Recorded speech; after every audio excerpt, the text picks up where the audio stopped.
the ruins of the mosque at Bhimbor, where the calls for prayer were first heard in the subcontinent.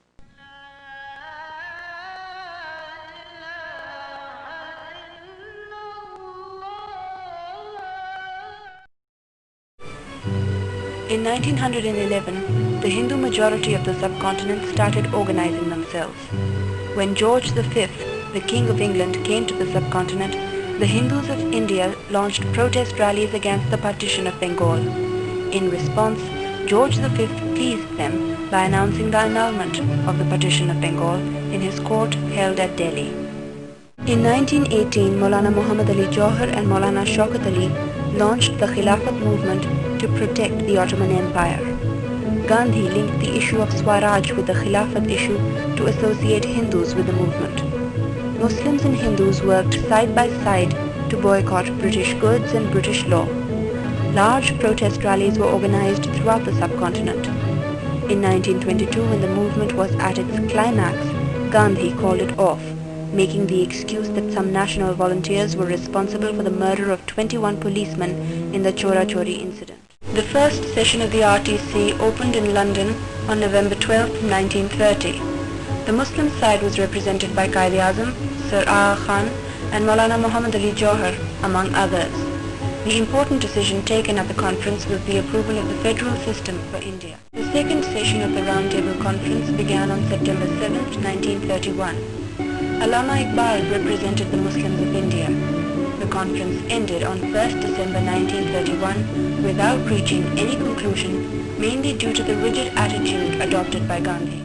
On the basis of the Government of India Act 1935, elections were held in 1937.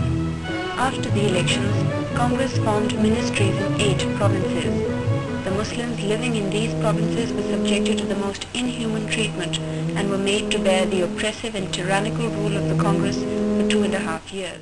To expose the brutalities of the Congress ministries, the Muslim League issued the Pirpur Report. During the Second World War, when Congress resigned from power in 1939, Jinnah declared December 22nd as a day of deliverance and thanksgiving. The historic session of the Muslim League began on 21st March 1940 at Lahore under the chairmanship of the Quaid-e-Azam. In his address, the Qaid said, "Hindus and Muslims belong to 2 different religions, philosophies, social customs and literature." Pakistan resolution was presented on 23rd March by A.K. Fazlul Haq. Chaudhry Khalifuzzaman seconded the resolution. This resolution is a landmark in the history of the subcontinent. It gave a new energy and enthusiasm to the Muslims of the subcontinent who worked in a dauntless and ceaseless manner to accomplish the goal of Pakistan. Sir Stafford Cripps arrived on March 22, 1942 to the subcontinent with constitutional proposals. Gandhi, representing the Hindu majority, demanded self-government for India.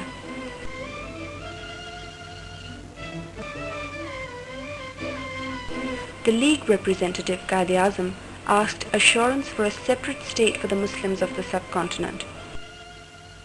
The talks failed, and the British government took back its offer. Gandhi-Jinnah talks began on 19th September 1944 in Bombay and lasted up to 24th September 1944.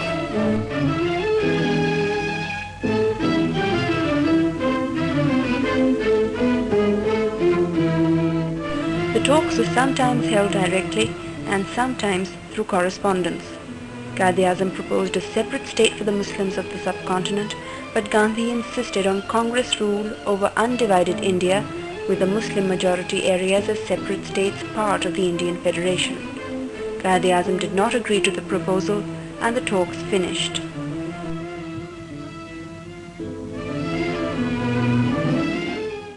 The Second World War ended in 1945. Viceroy Wavell called a conference of the representatives of major parties at Simla for discussing the reconstruction of the Viceroy's Council. Pandit Nehru represented the Hindus of the subcontinent. Sitara Singh participated on the behalf of the Sikh minority, and Quaid-e-Azam supported the rights of the Muslims of the subcontinent.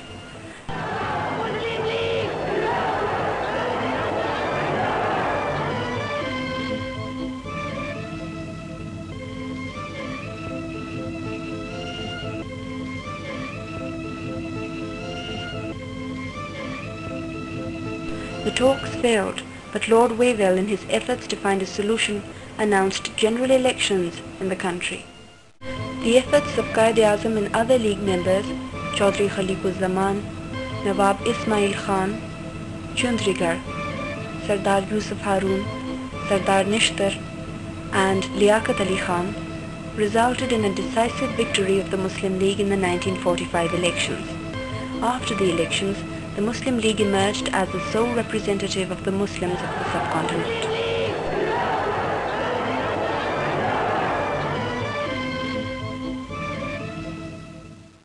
The special mission of British cabinet ministers, Mr. Alexander, Lord Patrick Lawrence, and Sir Stafford Cripps, arrived in the subcontinent in 1946. They met various Indian leaders. Quaid-e-Azam, in his meeting, made it clear that the Muslim majority areas should be grouped together to make an independent state. Congress stuck to the creation of an Indian federation, and the talks ended in a deadlock. The Nawab of Bhopal tried to chalk a peaceful settlement between Congress and the Muslim League, but was unsuccessful. The cabinet mission put forward its own proposals. It announced that there would be a union of India comprising of British India and the Indian states. The union would be divided in three groups. The first group would have Punjab, NWFP, Sindh and Balochistan.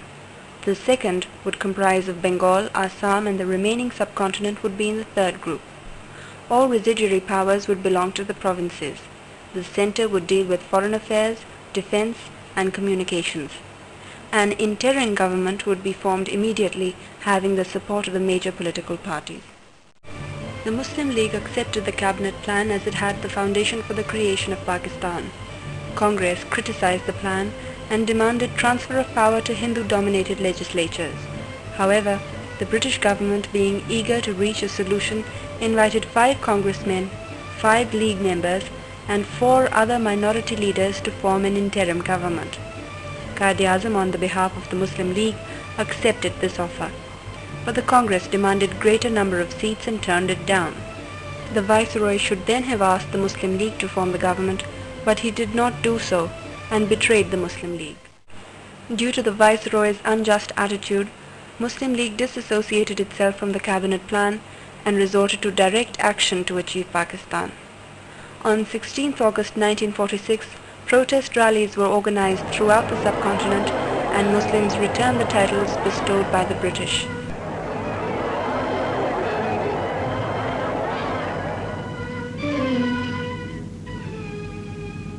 Meanwhile, Congress, backed by the British government, formed its own interim government led by Pandit Nehru. Muslim League protested on this, and the Viceroy, realizing the futility of the scheme, invited the Muslim League to join the government. The Viceroy met Quaid-e-Azam and invited Muslim League to join the interim government. Pandit Nehru also negotiated with Quaid-e-Azam. The Muslim League accepted this offer, and 5 League members, Liaquat Ali Khan, Sardar Abdur Rab Nishtar, I. Chundrigar, Ghazanfar Ali Khan, and Jugandar Nath Mandal joined the cabinet.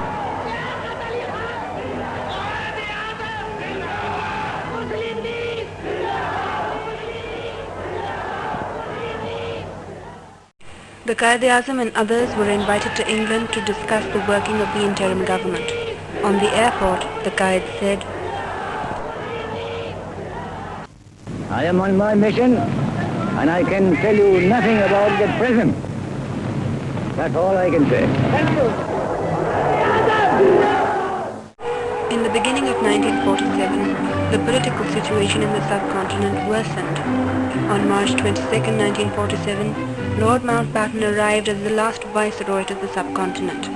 After his discussions with the Muslim League and Congress members, Mountbatten announced the division of the subcontinent. Quaid-e-Azam demanded demarcation of boundaries according to the Muslim League's proposal of 1946. Congress, on the other hand, favoured by the British, fought for every inch of land.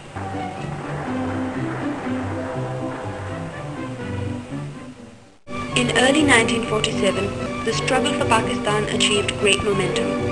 The Muslim League started a civil disobedience movement against the Punjab Unionists government and the Congress ministries of NWFP. The League's movement shook the very foundations of these ministries, as a consequence of which the Unionists were forced to resign altogether.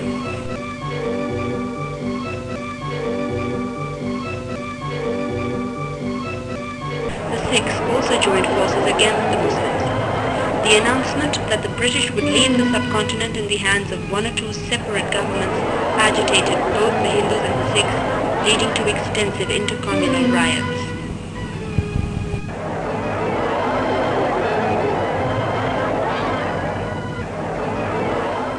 On 3rd June 1947, Mountbatten announced the division of the subcontinent.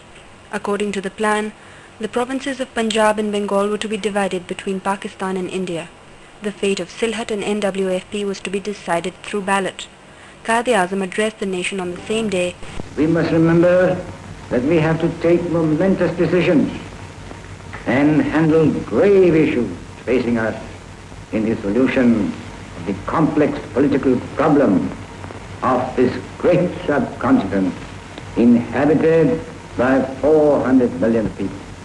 The world has no parallel for the most onerous, difficult task which we have performed.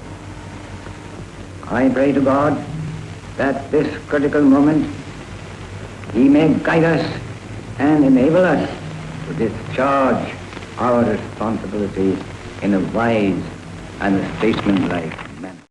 It was Quaid-e-Azam who took his oath as the first Governor General of Pakistan. Solemnly affirm true faith and allegiance to the Constitution of Pakistan as by law established. The Quaid said, That the life and the property and the religious belief should be fully protected by the state at any cost. My guiding principle will be justice, fair play, and complete impartiality in the discharge of my duty. And I'm sure, with your support and cooperation, I'm looking forward to making Pakistan as one of the greatest nations of the world. Pakistan came into existence on 14th August 1947. Quaid-e-Azam Muhammad Ali Jinnah was welcomed at the airport by Liaquat Ali Khan. A large number of people were gathered at the airport to catch a glimpse of the father of the nation, the founder of Pakistan.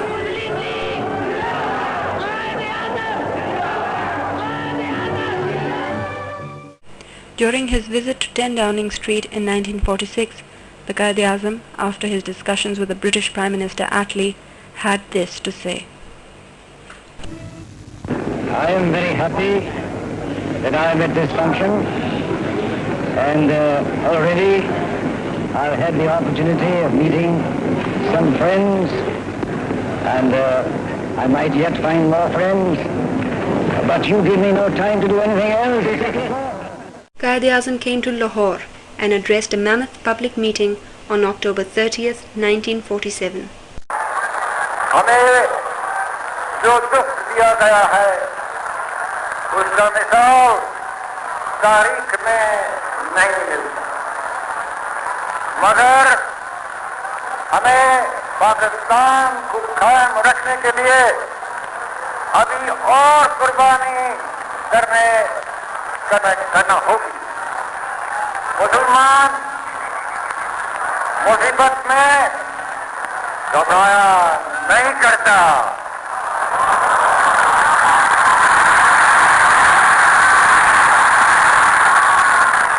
हमारे हौसले बुलंद हैं।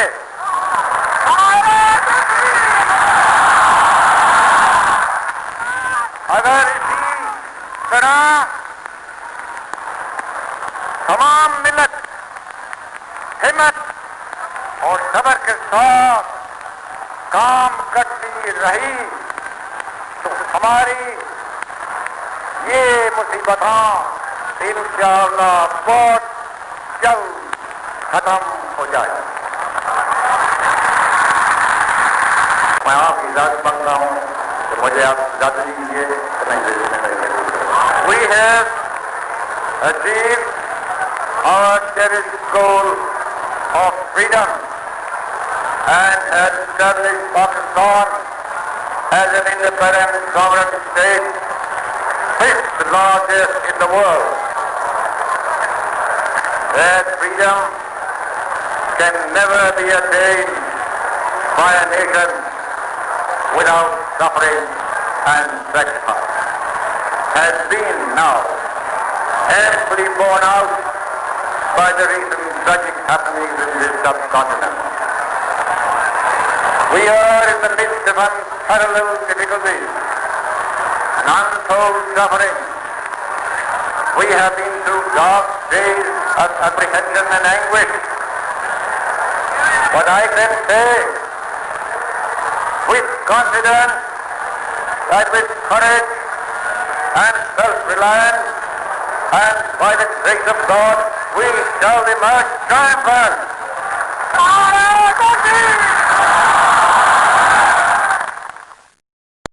Quaid-e-Azam, while inaugurating the State Bank of Pakistan on July 1st, 1948, said, "We must work our destiny in our own way and present to the world an economic system based on true Islamic concept of equality of manhood and social justice. We will thereby be fulfilling our mission as Muslims and giving to humanity the message of peace, which alone can save it and secure the welfare, happiness and prosperity of mankind." Quaid-e-Azam, while inaugurating the State Bank of Pakistan on July 1st, 1948, said, "We must work our destiny in our own way and present to the world an economic system based on true Islamic concept of equality of manhood and social justice. We will thereby be fulfilling our mission as Muslims and giving to humanity the message of peace, which alone can save it and secure the welfare, happiness and prosperity of mankind." The Qaid's birthday on the 25th of December 1947 was celebrated with great fervor. The Pakistani flag was hoisted and saluted, followed by a march past of all three regiments.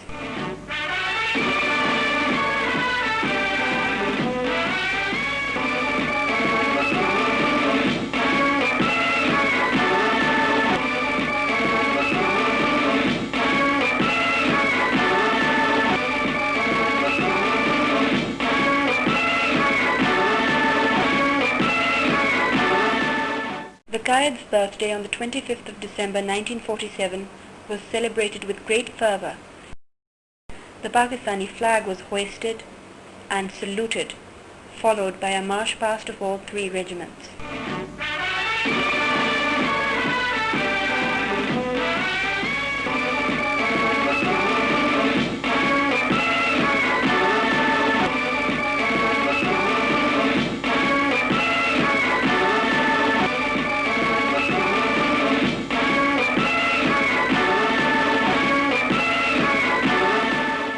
Sialkot Ali Khan presented the flag in the first session of Pakistan's Constituent Assembly. This flag will be the flag of freedom, not only for the peoples of Pakistan. This flag will be an emblem of peace, to help in maintaining peace throughout the world. In an effort to boost the morale of his people, the Qaid said, "The systematic massacre of defenseless and innocent people puts to shame even the most heinous atrocities committed by the worst tyrants known to history. We have been the victim of deep-laid and well-planned conspiracy, executed with utter disregard of the elementary principles of honesty, chivalry, and honor.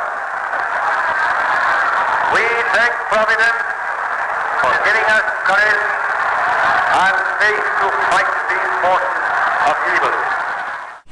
At the time of creation of Pakistan, the Hindus and Sikhs chalked out an organized program for the massacre of Muslim refugees migrating to Pakistan. Trains were looted, caravans were attacked, and large number of Muslim men, women and children were mutilated. These atrocities of Hindus and Sikhs left 7 million refugees at Pakistan's doorstep. The so-called peaceful transfer of power at the political front was to be belied by the violence in the streets, where millions of Muslim migrants were made the target of Hindu and Sikh vengeance, converting it into a bloody chapter of history. Kashmir, a Muslim majority state, wanted to join Pakistan. However, its Hindu ruler was on the side of India.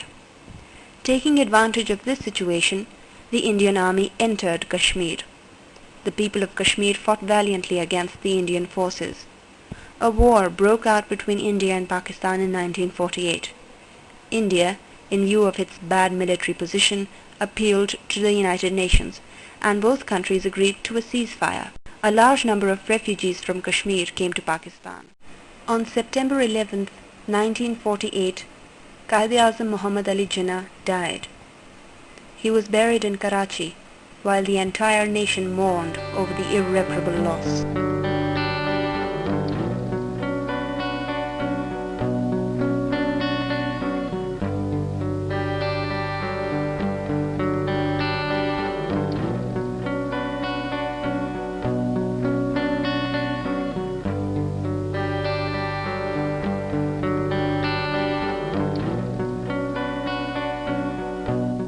Long-standing border disputes, communal tensions, and conflict over the question of Kashmir flared up in 1965 into a full-scale war between India and Pakistan.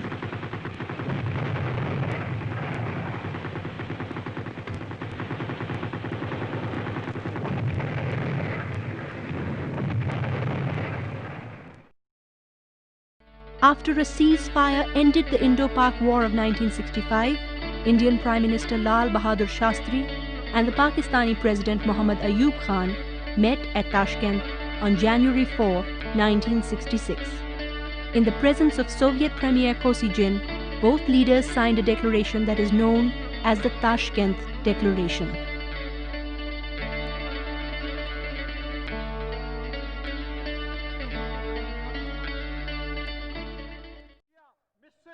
Sham, Iraq, Lebanon, Morocco, Marrakesh, Algeria सब मुसलमानों के साथ अच्छे ताल्लुकात चाहते हैं, तो उनके साथ जो आपके साथ एक मुल्क में रहे हैं, जिन्होंने आपके साथ एक जद्दोजहद की थी पाकिस्तान के लिए, जो अब तक मुसलमान हैं और मुसलमान रहेंगे, मैं पूछना चाहता हूं, आप फैसला करें उनके साथ आप किस किस्म के ताल्लुकात चाहते हैं, क्योंकि फैसला सुन लो, क्योंकि फैसला आपको करना है। मैं ये गलती नहीं करूंगा कि मैं फैसला करूं। मैं कौन सी चीज हूं कि आपका फैसला मैं करूं? ऐ खुदाया, मैं कैसे अवाम का फैसला मैं कर सकता हूं? अगर जनाब आपको मंजूर है तो, अरे आपको मंजूर है तो नहीं, अच्छा ठीक है, अगर मंजूर है तो ठीक है, नहीं मंजूर है तो जहन्नम में जाए, तो फिर जहन्नम में जाए,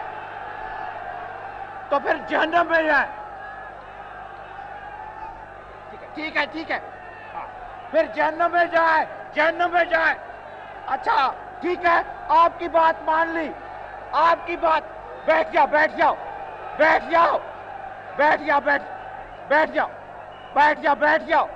सुन लो, बैठ जाओ, ये तरीके नहीं है। अच्छा हो सकती है, इससे कौन सी बड़ी ज्यादती हो सकती है, उससे कौन सी बड़ी? अब ये देखिए, जब मैं कहता हूं इससे बड़ी कोई ज्यादती, आपकी बात मान ली, ना मंजूर, जहन्नम में जाए, सुअर के बच्चे जहन्नम में जाए।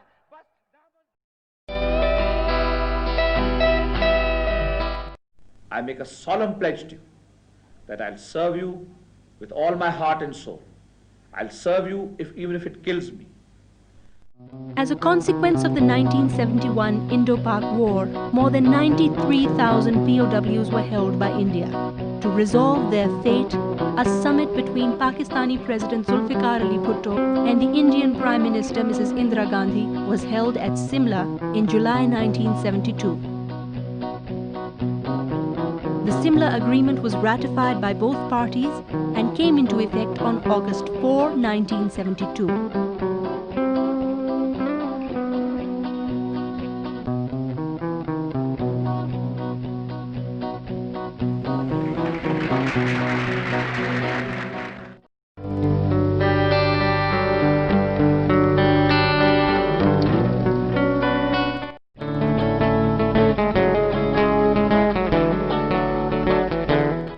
One of Zulfikar Ali Bhutto's major achievements was his success in establishing long-term friendly relations with Pakistan's northern neighbor, China. During his tenure, official exchanges were made between the two countries at every level, which to date has resulted in a time-tested bond between the two nations.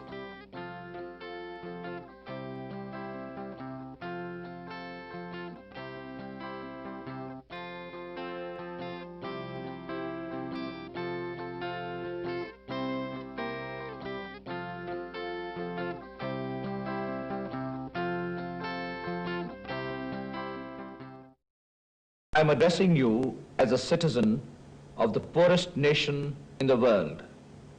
The economic conditions of Pakistan are miserable in the extreme. Such abject poverty exists nowhere except perhaps in India, a country from which we separated in 1947 because we rejected its iniquitous system, its exploitation and domination. Mister Bhutto की हुकूमत ख़त्म हो चुकी है। सारे मुल्क में martial law नाफिज कर दिया गया है। कौमी और सूबाई असम्बलियाँ तोड़ दी गई हैं। सूबाई गवर्नर और वज़ीर हटा दिए गए हैं। अलबत्ता आइन को मनसूख नहीं किया गया है। इसके बाद हिस्सों पर अमल दरामद रोक लिया गया है। मेरा सिर्फ वाहिद मकसद आज़ादाना मुनसिफाना इंतखाबात करवाना है, जो इस साल इंशाअल्लाह अक्टूबर में मुनक़द होंगे। इंतखाबात मुकम्मल होते ही मैं इक़्तिदार अवाम के मुंतखब नुमाइंदों को सौंप दूंगा और मैं इस लाहे अमल से हरगिज़ इनहराफ नहीं करूंगा। आइंदा 3 महीनों में मेरी सारी तवज्जो इंतखाबात पर मरकूज़ होगी और मैं चीफ मार्शल लॉ एडमिनिस्ट्रेटर की हैसियत से अपने और इख्तियारात को दूसरे मामलात में ज़ाया नहीं करना चाहता। अब तक आपा साहब ने ये अंदोहनाक खबर सुन ली होगी कि सदर ममलिकत जनरल मोहम्मद ज़ियाउल हक साहब का आज से पहर हवाई हादसे में इंतकाल हो गया। इन्ना लिल्लाहि व इन्ना इलैहि राजिऊन। सदर ममलिकत आज सुबह बहावलपुर के मुख्तसर दौरे पे तशरीफ़ ले गए थे। सेहपेर 4:30 बजे के लगभग उनका जहाज़ इस्लामाबाद वापसी के लिए बहावलपुर के हवाई अड्डे से रवाना हुआ, मगर परवास के चंद मिनट बाद एक धमाके से हवा में ही पट गया। On May 28, 1998, Pakistan became a nuclear power when it successfully carried out 6 nuclear tests in the province of Balochistan. This was in direct response to 5 nuclear explosions by India just 2 weeks earlier. गुज़श्ता दिनों भारत ने जो एटमी तजुर्बात किए, आज हमने उसका हिसाब भी चुका दिया है और 5 कामयाब एटमी तजुर्बात किए हैं। Ever since their independence from the British in 1947, India and Pakistan have been involved in a costly arms race. In addition to a build-up of conventional forces, both countries have invested heavily in the development of missiles technology and nuclear arms. The government of Mr. Nawaz Sharif chose to ignore all these and tried to politicize the army, destabilize it, and tried to create dissension within its ranks. I was in Sri Lanka on an official visit. On my way back, the PIA commercial flight was not allowed to land at Karachi, but was ordered to be diverted to anywhere outside Pakistan, despite acute shortage of fuel, imperiling the life of all the passengers. Thanks be to Allah, this evil design was thwarted through speedy army action. My dear countrymen, having briefly explained the background, I wish to inform you that the armed forces have moved in as a last resort to prevent any further destabilization.